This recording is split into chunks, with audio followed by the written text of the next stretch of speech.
शुभ आणि आरोग्यदायी सकाळ. आता फेब्रुवारी, बरोबर 1 महिना झाला आपण हेल्थ रिझोल्युशन्स, हेल्थ गोल्स ठरवून.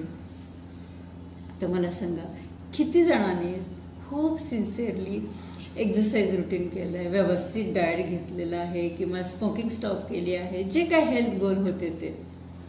I really congratulate them. एक तर त्यांच्यात डिटर्मिनेशन जास्ती आहे किंवा प्रोफेशनल हेल्पने ते साध्य झालं. पण आपल्यापैकी बरेचसे लोक असे आहेत, 80% जवळपास, की त्यांना हे नाही जमलं, या त्या कारणाने रिझोल्युशन ठेवणं नाही जमलं. मग ही लोक खूप नाराज होतात, इतकी नाराज होतात, मग उलटं करायला बघतात. म्हणजे जाऊ दे, आता मला जमलंच नाही, मी जास्तीच खाते, मग जास्ती खाणे, किंवा मग एक्सरसाइज कम्प्लिटली स्टॉप करणे, साधा वॉक पण घेणार नाहीत मग ही लोक. अशा वेळेस सगळं सोडून देणं बरोबर आहे का? त्याचे परिणाम उलट होतील शरीरावर.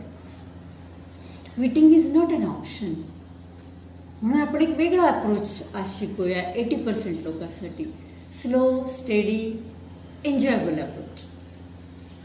स्लो अँड स्टेडी अप्रोचसाठी आपण 4 कीज वापरू. पहिली key, to keep yes attitude, म्हणजे पॉझिटिव्ह ठेवायचं. हे होणारच आहे, हे घडणारच आहे, मला माहिती आहे हे अवघड आहे, कारण ह्याचे रिझल्ट दिसत नाहीत. लगेच रिझल्ट ना शरीरावर दिसणार ना मनावर दिसणार. रिझल्टची अपेक्षा न करता आपल्याला हे करत राहायचं आहे, म्हणजे इन्व्हेस्ट करत राहायचं, रिटर्न्सची अपेक्षा नाही ठेवायचं. Just say I can and I will and start the journey, because quitting is not an option. आता दुसरी की म्हणजे लिस्ट करायचं. तुम्ही एक लिस्ट करा तुमच्या हेल्थ गोल्सची. समजा मला हेल्दी हॅबिट्स इटिंगच्या फॉर्म करायच्या आहेत 1 वर्षापर्यंत, किंवा मला आयर्न मॅन बनायचं आहे 1 वर्षानंतर, किंवा मला सिगारेट स्मोकिंग स्टॉप करायची 1 वर्षानंतर. ही झाली मेन लिस्ट. आता तिसरी key, start with small and build up to the final goal. म्हणजे आता आपण जी लिस्ट केले ते फायनल गोल होते, त्यांचे आता सब गोल्स आपण करायला पाहिजे.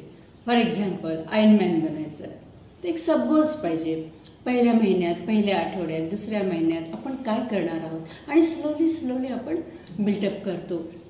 बरेच जण काय करतात, 1 जानेवारीलाच आता आयर्न मॅन बनायचंय, मग 1 जानेवारीला सगळं सुरू करणार. सकाळी जिम करणार, दुपारी एरोबिक्स क्लासेस करणार, संध्याकाळी फुटबॉल खेळणार, रात्री स्विमिंगला जाणार, अधूनमधून वॉक आहे, योगा आहे.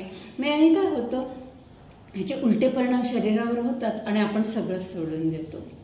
इव्हन डाएटच्या बाबतीमध्ये अचानक, म्हणजे 80% लोकांना हे जमत नाही. अचानक सुरू करणं, काय खायचे काय नाही खायचे सगळं एकत्र सुरू करणं, सगळे त्याचे प्रिन्सिपल्स लावणं शक्य होत नाही. म्हणून हळूहळू सुरू करायला पाहिजे. काय खायचे नाही हे आपण बघू, मग काय खायचे हे बघू. आधी काय खायचे नाही हे तरी करू पहिले काही आठवडे, मग काय खायचे ते हळूहळू ऍड करता येतं. आता चौथी की म्हणजे चार्ट तयार करणं. फिजिकली एक चार्ट तयार करायचा किंवा कॉम्प्युटरवर एक चार्ट तयार करायचा. त्याला असे 3 कॉलम असतील. समजा पहिल्या कॉलममध्ये आठवड्याचा नंबर, वीक 1, वीक 2. दुसऱ्यामध्ये baby steps you are going to take towards your health goal. म्हणजे पहिल्या आठवड्यात, दुसऱ्या आठवड्यात आपण काय काय ऍड करणार सवयी. तसं एक सवय बिल्डअप करायला 21 दिवस लागतात. पण आपण 21 दिवस एकच गोष्टवर अडकून राहिलो तर मग फारच वेळ लागेल आणि बोर होऊन आपण सोडून देऊ. तिसरा कॉलम रिवॉर्ड्स. जेव्हा आपण सगळं सक्सेस होतो तेव्हा रिवॉर्ड द्यायचा हा कॉलम आहे. हा चार्ट मी एक बनवला आहे, मी स्क्रीनवरच तुम्हाला समजून सांगते. आणि हा चार्ट इटिंग बिहेवियरच्या बाबतीत आहे आणि हा सगळेजण फॉलो करू शकतात, लहान मोठे.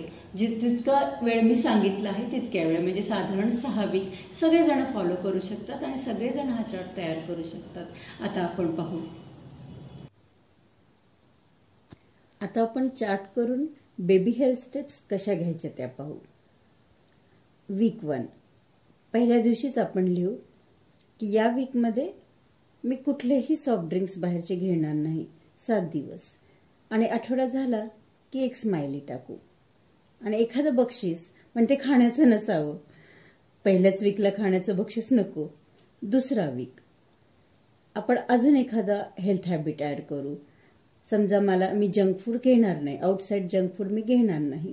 ह्याच्यासाठी थोडंसं प्लॅनिंग करावं लागेल, कारण availability of junk food is very common and non availability of healthy food. म्हणून थोडासा प्लॅन करून पदार्थ तयार करून कॅरी केले तर ते सोपं जातं. आता 3रा वीक अजून एक आपण हेल्थ हॅबिट ॲड करू. For example, I will eat on time.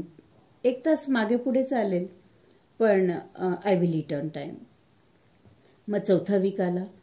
पहिले 3ही हेल्थ हॅबिट आपल्याला चालू ठेवायच्यात आणि वरून 10-12 glasses water every day. Okay. रोज मोजायचं, कॅलेंडरवर नोट करायचं. एखादा ॲप पण येतो, डाउनलोड केलेला चालतो. वॉटर ॲप नावाचा एक ॲप आहे. आणि मग पुन्हा रिवॉर्ड द्यायचा. तुम्ही पाहिलं असेल स्क्रीनवर, इथे त्या मुलाला रिवॉर्ड मिळाला नाही, नाराज नाही व्हायचं.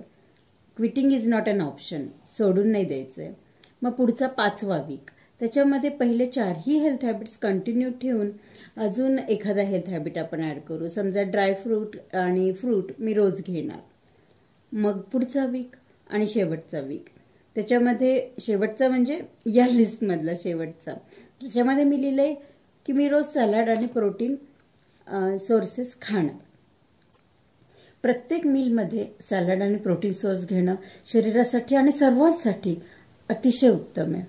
त्यामुळे प्रोटीन सोर्समध्ये अंडी आली, चिकन आलंय, फिश आलं, किंवा मग टोफू आहे, पनीर आहे, दूध आहे, दही आहे, स्प्राउट्स आहे. प्रत्येक मीलमध्ये ते आलं पाहिजे, एवढा मात्र पक्का विचार करा. असा सर्वांनाच करता येतो, लहान मुलांपासून मोठ्यांपर्यंत. पहिले 6 वीक तर सर्वांनाच करता येतात. तुमची क्लिनिकल कंडिशन कशी असेल तरीही असा चार्ट सगळ्यांनाच करता येतो. आणि एक हेल्थ हॅबिट फॉर्मेशन होते.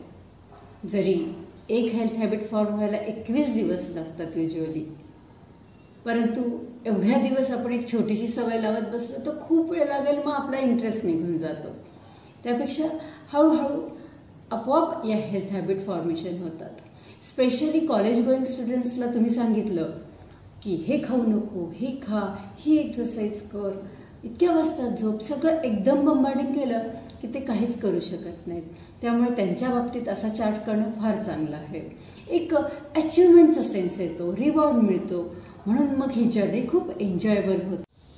आता या पुढची स्टेप, एक न्यूट्रिएंट ॲड करत जाणं प्रत्येक आठवड्याला, किंवा 1-2 न्यूट्रिएंट. पण हे मात्र आपल्या वयामानानुसार, आपल्याला काही डिसीजेस असतील त्यानुसार करायला हवं. बऱ्याच जणांना खूप दिवसाचा ओबेसिटी असते, ती हँडल करू शकत नाहीत. त्यांनी अशा वेळेस मात्र प्रोफेशनल हेल्प घेतलेली केव्हाही चांगली. थँक्यू.